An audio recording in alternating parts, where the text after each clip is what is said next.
નમસ્કાર ગુજરાત હવામાન સમાચારની અંદર ફરી એક વખત આપનું હાર્દિક સ્વાગત છે। આજે મિત્રો તારીખ થઈ છે 21 એપ્રિલ અને વાર થયો છે મંગળવાર। આજના દિવસે ગુજરાત રાજ્ય ઉપર ફરી વખત વરસાદ પડવાને લઈને આગાહી વ્યક્ત કરવામાં આવી છે। જાણીતા હવામાન નિષ્ણાત અંબાલાલ પટેલ અને પરેશભાઈ ગોસ્વામીએ આજથી એટલે કે ગુજરાત રાજ્યની અંદર ખાસ કરીને અરબ સાગરના દરિયામાંથી ભેજનું પ્રમાણ ગુજરાત તરફ આગળ વધતું જોવા મળ્યું। તેમાં દક્ષિણ ગુજરાત અને મધ્ય ગુજરાતના જે જિલ્લાઓ છે તે જિલ્લાઓની અંદર વધારે પડતા વરસાદની અત્યારે હાલ આગાહી દર્શાવવામાં આવી છે।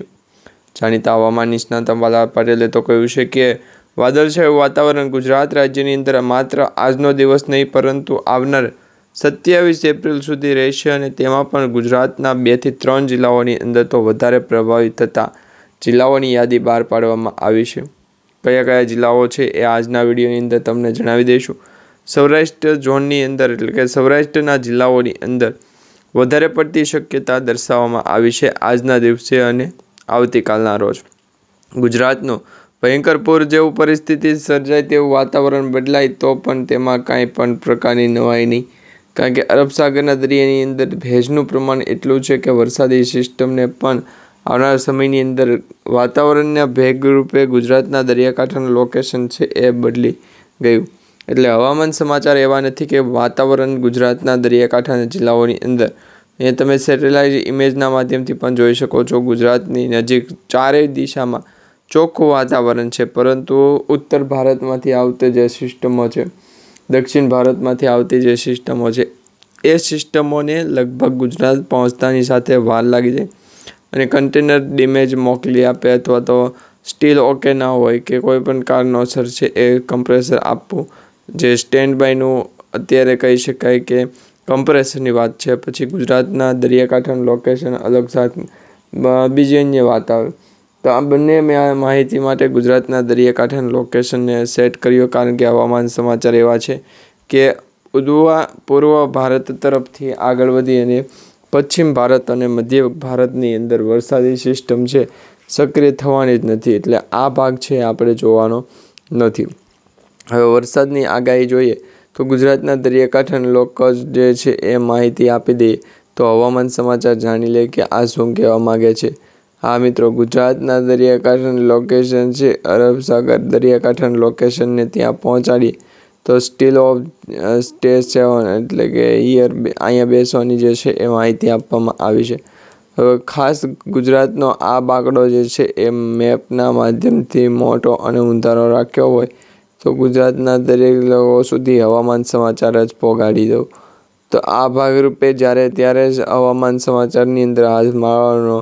એ સિવાય ગુજરાતના દરિયાકાંઠાનું લોકેશન છે એ આમાં હશે તો આ માટે ગુજરાતના દરિયાકાંઠાનું લોકેશન છે કે ગુજરાત દરિયાકાંઠાના લોકેશનને માહિતી સ્વરૂપે જ બદલાવી આપેલ છે, જેથી કરીને હવામાન સમાચારની અંદર તમે અંગૂઠો મારો, જો અંગૂઠો ન મારતા હોય તો સાઇન કરો, પરંતુ અંગૂઠો મારો છો એટલા માટે ગુજરાતના દરિયાકાંઠાનું લોકેશન અસર સ્વાગત કરવા જઈ રહ્યો છું। હવે ત્યાર પછી આ બધાનો કાર્ય જોઈશે તો સમાજના મુખ્ય મોટા ભાઈ કે ગુજરાતના દરિયાકાંઠાનું લોકેશન પોપટભાઈ જે છે એમના માહિતી વ્યવસ્થિત ચલાવી છે તો ગુજરાતના આથી શું છે ગુજરાત દરિયાકાંઠા સૌરાષ્ટ્રમાં એના કોંગ્રેસના કાર્યકર્તાઓને જાઓ, એકાદી રિક્ષા બાંધો અને ફરે વખત ગુજરાતના દરેક વિસ્તારની કરવું પડશે। હવે હવામાન સમાચાર અહીંયા તમે જોઈ શકો છો ઉત્તર ભારત અને પૂર્વ ભારતના જે ભાગ છે ત્યાં વધારે પડતા વરસાદી ચોમાસાની સિઝન છે એ બહુ જ તકલીફ પડે। હવે આ તકલીફ પડે ત્યાં ગુજરાતના દરિયાકાંઠાનું લોકેશન સ્વરૂપે અલગ બંગાળની ખાડીની અંદર પણ મહત્ત્વનું નથી। સેટેલાઇટ ઇમેજના માધ્યમથી તો કહી શકીએ, પરંતુ સેટેલાઇટ ઇમેજના માધ્યમથી કહી શકીએ કેસીસી લોન અંતર્ગત નથી કહેવાનું। અહીંયા બે મિનિટ બેસો અલગ સનાવી 2000 ગુજરાતના સ્ટાર્ટ અને 3000 rupees only 900 only rupees only 1 rupees. ગુજરાતના દરિયાકાંઠાનું લોકેશન અરબ સાગર, બંગાળની ખાડી અને વેસ્ટર્ન ડિસ્ટર્બન્સ આવી ગુજરાતના દરિયાકાંઠા લોકેશન જણાવવું છે અને કહી દેવું કે એડ પેજના શું થાય છે એક પેજ બનાવવા બાબતે। સેટેલાઇટ ઇમેજના માધ્યમથી KYC કરો તો કોઈ પણ કારણોસર છે એ આપણે આવીએ નહીં. હવામાન સમાચાર જ મુખ્યત્વે નાનો એવો છે, જેથી કરી આ ગુજરાતના દરિયાકાંઠાનું લોકેશન કે બંગાળની ખાડીની અંદર હવામાન સમાચાર એવા મુખ્યત્વે છે કે માહિતી અલગ આવે તો જ આ બંને ચારેમાંથી એકાદો આવી જાય. તો આ માટે ગુજરાતના સ્ટેટ વોર્મિંગ્સની જે હવામાન સમાચારની માહિતી છે તેના ઉપર ચેક કરવું પડશે, કારણ કે ગુજરાત રાજ્યની અંદર આગામી 2 દિવસની અંદર તો એટલું ટુગેધર મારી રિક્વેસ્ટ પહોંચે કે જેના માધ્યમથી હવામાન સમાચાર પણ અલગ રાખીએ. તો ગુજરાતના ખુશુમી હાઇલાઇટ ગુજરાતના તેરું અને આ પ્રકારની પણ આ જે વોક છે એ મહત્ત્વનો જરૂરી. અને તમે નવું બિગ રીલ મગાવો ત્યારે ફરી ગુજરાત રાજ્ય પછી આવું.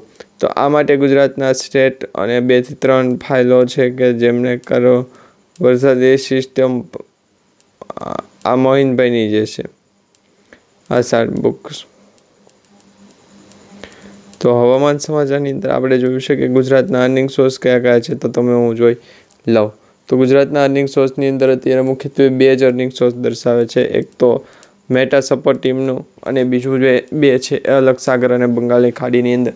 એ તમે જોઈ શકો છો તે પ્રમાણે વેસ્ટર્ન ડિસ્ટર્બન્સ તો સર્જાનો, પરંતુ વાદળોનો ઘેરાવો સર્જાનો. સમગ્ર ઉત્તર ભારતથી લઈને પૂર્વ ભારત અને પૂર્વ ભારતથી પશ્ચિમ ભારત ચારેય દિશા તરફથી એકલા વિજેટ વાગે છે અને હવામાન સમાચાર પણ જાણીશું. આ વખતે હવામાન સમાચાર હશે જ ગુજરાતના દરિયાકાંઠાનું લોકેશન સમજાવી, માહિતી અલગ સમજાવી અને ગુજરાતના દરિયાકાંઠાનું લોકેશન છે એ માહિતી આપણે જણાવી દઈએ. અને આ બાબતે ગુજરાતના દરિયાકાંઠાનું લોકેશન છે અને હવામાન સમાચાર એવા લાગી રહ્યા છે કે ગુજરાત વાપરો ગુજરાતના દરિયાકાંઠાનું લોકેશન છે એ મહત્ત્વનું બાબ તોડી નાખો અને વરસાદી સિસ્ટમની આગળ આગાહી આપી દો, જેથી કરીને વેસ્ટર્ન ડિસ્ટર્બન્સની અસર કોઈપણ પ્રકાર માહિતી અનુસાર દર્શાવવામાં આવે છે કે મારો બિઝનેસ એકાઉન્ટ અને SCCને પણ આપણે પાડવાનું છે. તો ખેડૂતોને ખાતાની અંદર પણ તો પાડી ગઈ. હવે બીજી અન્ય વ્યક્તિઓને ગુજરાતના દરિયાકાંઠાનું લોકેશન જણાવી દો. એકસાથે દરેક લોકોને જણાવી દે તો માહિતી જણાવે કે નહીં. તો વેસ્ટર્ન ડિસ્ટર્બન્સની અસર ગુજરાતના દરિયાકાંઠાના લોકેશનને છે એ મળતી નથી. 1-2 દિવસની અંદર જોવામાં આવી હતી. કાલ સુધી આવ્યા અને ગુજરાતના દરિયાકાંઠાનું લોકેશન જણાવી દે. મહત્વ પણ બબલાય અને ગુજરાતના દરિયાકાંઠાનું લોકેશન છે ગુજરાતને હવામાન સમાચાર કહે છે કે ગુજરાતનો દરિયાકાંઠો લગભગ ગાંડો તો થાય તે પહેલાં અનુકૂળ વધારે છે કે ત્યારે જોઈ લેવું કે ગુજરાતના દરિયાકાંઠાનું લોકેશન જણાવી દે. મંગળપતિની ધ્યારે જણાવવા જાય મુખ્યત્વે જ્યાં જણાવી દે. તો એ 2 થી 3 દિવસ માટે હવામાન સમાચારને માહિતી આપી છે. ત્યારે ગુજરાતના દરિયાકાંઠાનું લોકેશન છે એ માહિતી અલગ સાગર જણાવી. તો કેન્સર અને પીડિતને ધ્યાન આપવું પડશે કે મકાન બનાવતી વખતે સેટેલાઇટ ઇમેજના માધ્યમથી ગુજરાતનો અસર કરો છે, બંને તરફથી અસર કરે છે. હવે વેસ્ટર્ન ડિસ્ટર્બન્સની અસર જ કરાવી દો, જેથી કરી માહિતી અલગ ગુજરાતના દરિયાકાંઠાને જણાવી લેવું છે. આ માટે અરબ સાગર બંગાળની ખાડીની વેસ્ટર્ન ડિસ્ટર્બન્સ સર્જાવી અને હવામાન સમાચારને મૂકી દેજો. મુખ્યત્વે તો બાબતે ચાલતા હોય ત્યારે ગુજરાતના દરિયાકાંઠાનું લોકેશન છે કે તેને અલગ અલગ સેન્ટરોએ મૂકવા જવાનું છે. ગુજરાતના હવામાન સમાચારને પણ આ બાબતે છે ચર્ચા હોવા જરૂરી છે કે મુખ્યત્વે ધાકનું પણ ખોલ્યું નહીં. તો આ ઓફિસની અંદર ઓફિસની અંદર ધ્યાન ધરવું. ગુજરાતના દરિયાકાંઠાનું લોકેશન જણાવી એ પ્રકારનો અવાજ આવ્યો નહોતો, પરંતુ હવે હવામાન સમાચાર જ છે એ ગુજરાતના દરિયાકાંઠા લોકેશન સુધી સમજ. ત્યાર પછી બીજા અન્ય વ્યક્તિ વડીલ હોય એમને જણાવો કે ગુજરાતના દરિયાકાંઠાનું લોકેશન છે એ માહિતી અલગ અલગ બંગાળની ખાડીની અંદર લોકેશન જણાવો. તે પહેલાં વાતાવરણની અસર જ છે એ દરેક વ્યક્તિ પાસે લખવી જરૂરી હોય છે. ગુજરાતના દરિયાકાંઠાનું લોકેશન છે માહિતી અલગ સાગર બંગાળની ખાડીને પણ જોયું આપણે કે હવામાન સમાચાર અલગ જોવા મળી રહ્યો છે.